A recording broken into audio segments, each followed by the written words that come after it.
Habang nakapila ang Argentinian player para sa penalty kick, may kakaibang ginawa ang German goalkeeper na ito. Bigla niyang hinugot ang isang pirasong papel mula sa kanyang medyas. Tinitigan niya sandali ang papel, parang nagbabasa ng sagot sa exam. Tapos binalik niya ang papel sa medyas. Ang reaksyon ng mga kalaban niyang Argentinian, nagkatinginan sila. Anong ginagawa ng taong ito? Pumutok ang whistle. Tumira ng malupit ang Argentina. Pero boom! Nasalo ni Lehmann. Sakto ang dive. Parang alam niya kung saan pupunta ang bola. Kaya naman napatanong ang lahat. Ano ba ang nilalaman ng mahiwagang papel na ito? Taong 2006, isang matinding laban ang mangyayari. Argentina versus Germany. Ang lugar ng laban sa Berlin. Sa panahong yun, 1-1 na ang score. Tie. Tapos may extra time pa. Lahat ng fans hinihingal na. Lahat ng players pagod.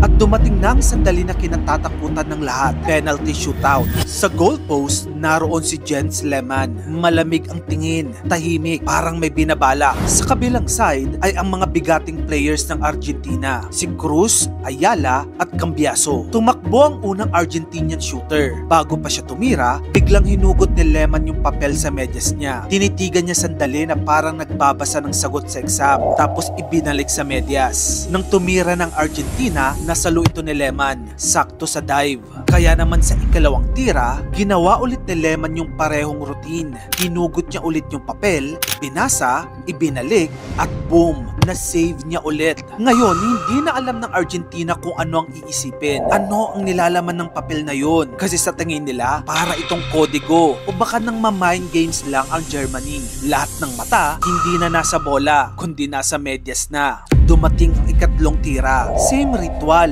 Hinugot ang papel sa medyas, ibinalik, at nag-dive ulit si Lehmann. Tama ulit ang direksyon. Kahit pumasok ang bola, parang alam na alam ni Lehmann kung saan talaga pupunta ang bola every time. Ngayon, lalapit na si Esteban Cambiaso para sa ika-4 na penalty. Tahimik ang buong stadium. Ramdam mo yung kaba. Tinitigan ni Lehmann ang papel for the 4th time. Tapos muling ipinasok sa medyas.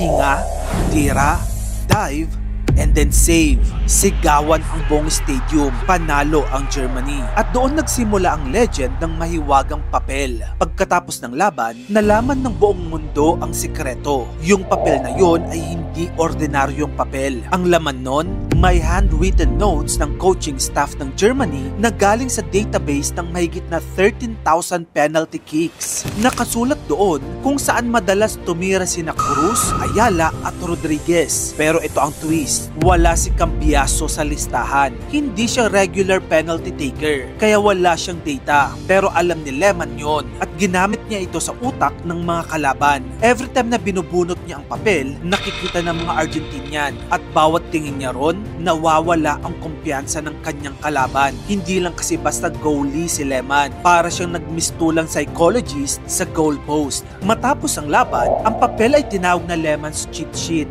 Na-auction ito for 1 million euro at idinonate para sa charity. At ngayon, nakadisplay sa German Museum ang isang pirasong papel na literal na nagbago ng kasaysayan ng football. Kaya tandaan mo, minsan hindi lakas o bilis ang panlaban. Minsan, kailangan din ng utak.